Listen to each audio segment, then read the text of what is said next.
We have Seafood Brown here of the Institute of Mixed Martial Arts, who was trained under the Grandmaster Dimitri Paul Sr, who is 58 years old, who will be demonstrating our push-ups and conditioning for shoulders, arms, and chest.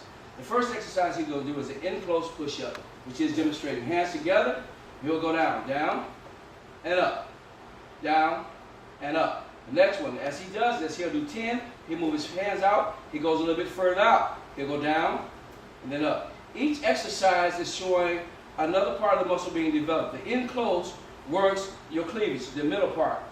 It creates that bulk and that cut that you need on the inside. As he moves his hand out, the chest is now stretched. It's working your shoulders. If you watch his shoulders, you can see the stripes in the shoulder muscle. It's also stretching the chest muscles and making it broader. As he goes further out, now you're working your back muscles. It's more like a bench, like you're bench pressing upside down. Then he walks his hands back in. So he's constantly working the muscles in and out. This is the correct way that we use for push-ups to develop the strength on the floor. The next exercise he'll do is what we call dips. He's going to use the two crates to show you how we do dips. As Seafood Brown moves, he's doing dips with his feet up on one crate and down, then up, down, and up. Now this is working the shoulders. Also, the way he's doing it works the core. If you look at his lower abs, you can see how the abs are tightening, how they're strengthening. All right, thank you very much. The next exercise he'll show you now is what we call the dips in between the crates. He moves, these are inverted. Down, then up. Down, then up.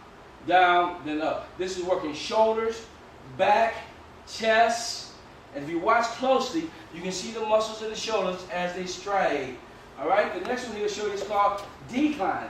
He's going to put his feet on top of the crates. Hands to the floor. And he'll go down.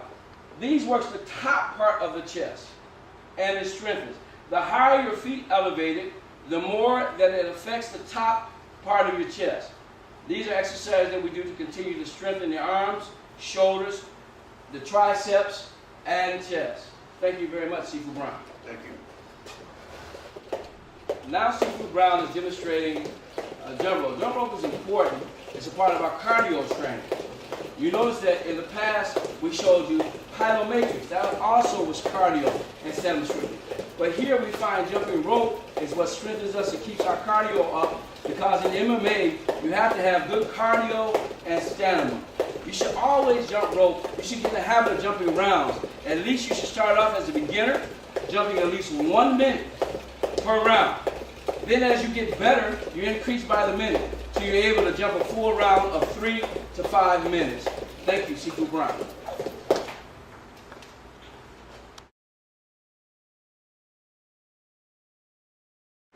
Okay, we have Mr. Leroy Johnson now, who is going to demonstrate some main components of MMA.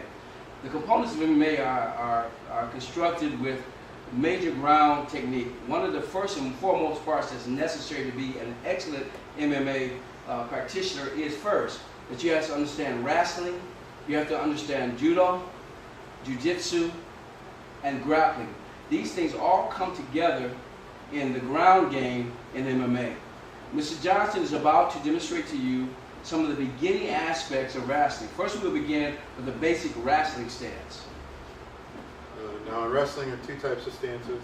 One, I'll start off with the most common, is a staggered stance. Feet shoulder width are just slightly wider apart. Dropping my knees and hips in good base, hands out in front of me. Just able to reach and anticipate my opponent. Second is a squared stance, which you see a lot of more advanced wrestlers use.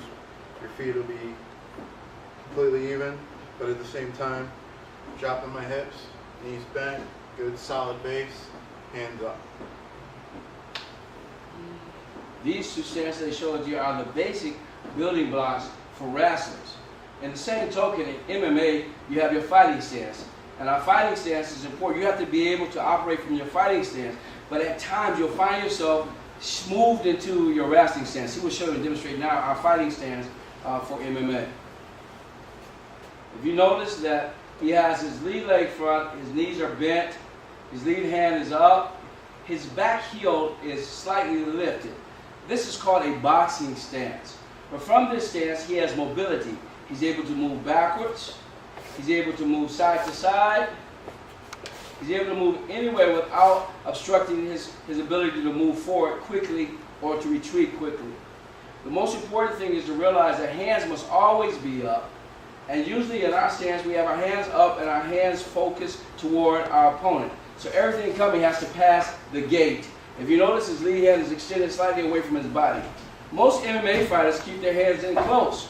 But what happens is when your hand is in close, that if your opponent is striking, he doesn't have, once he's passed your heart, he hits you, that you're hit. But if your hand is out, he has to pass that hand. And that hand allows you to be able to parry, to push that hand down, and to strike with your rear hand or either strike with the same hand. So your fighting stance is very important.